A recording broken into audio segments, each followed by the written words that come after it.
Doctora, quisiera que nos cuente cuál es la importancia que tiene el derecho constitucional en el desarrollo de la vida cotidiana de la sociedad.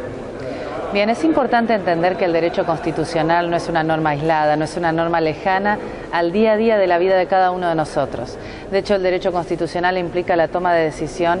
en los aspectos fundamentales de la coordinación de los elementos que nos identifican como sociedad.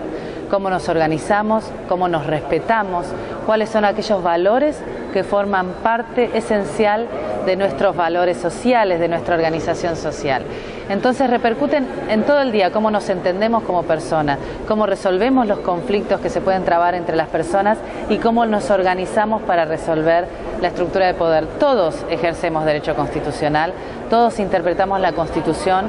y sobre todo todos tenemos que ser conscientes de nuestros derechos, del derecho del otro y de respetarlos.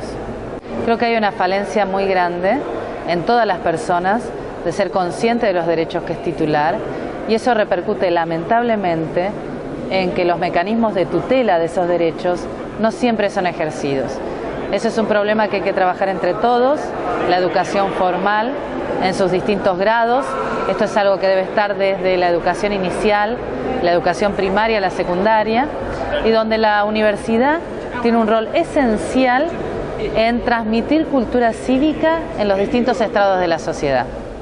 Bueno, todos los elementos que se analizaron en este Congreso tienden a un funcionamiento del Poder Judicial cercano a la realidad social, cercano a la gente, que sería la contracara de lo que acabamos de señalar. Así como la gente necesita ser consciente de sus derechos, conocerlos y poder ejercerlos y sus mecanismos de defensa, también el Poder Judicial tiene que acercarse a la sociedad, acercándose a la sociedad a través de distintos mecanismos, haciendo conocer su funcionamiento, sus decisiones, sus procedimientos, a través de la transparencia de sus propios funcionarios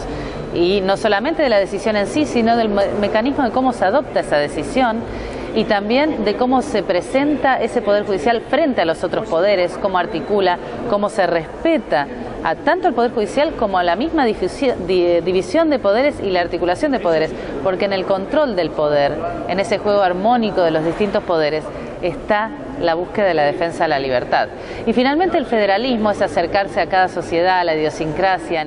el desarrollo, el acceso al desarrollo por parte de todos los sectores, especialmente los vulnerables, es quizá uno de los grandes compromisos más trascendentes del derecho constitucional, porque si todos los sectores de la sociedad no tienen acceso al desarrollo humano, el derecho constitucional como tal está en una gran deuda.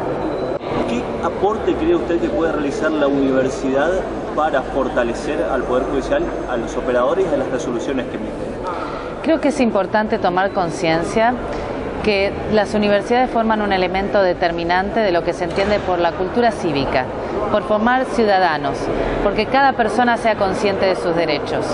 y que pueda acceder al Poder Judicial para su tutela. Esto es generar interlocutores válidos, generar un diálogo entre la sociedad y el Poder Judicial. El Poder Judicial tiene todas las herramientas para ser un Poder Judicial independiente, solvente, consistente en la fuerza de sus decisiones y sobre todo protectorio de los sectores vulnerables, pero necesita estar en contacto con la sociedad y necesita estar en contacto con cada una de estas personas. Las universidades constituyen no solamente un lugar de formación de profesionales de derecho, son una usina de formación cívica de estas sociedades para generar ciudadanos, como dice el doctor Fait, no súbditos, ciudadanos conscientes de sus derechos que puedan acceder a ese Poder Judicial en búsqueda de tutela y de esta manera el sistema realmente funcione. No tiene que haber brecha, no tiene que haber aislamiento entre la sociedad y el Poder Judicial.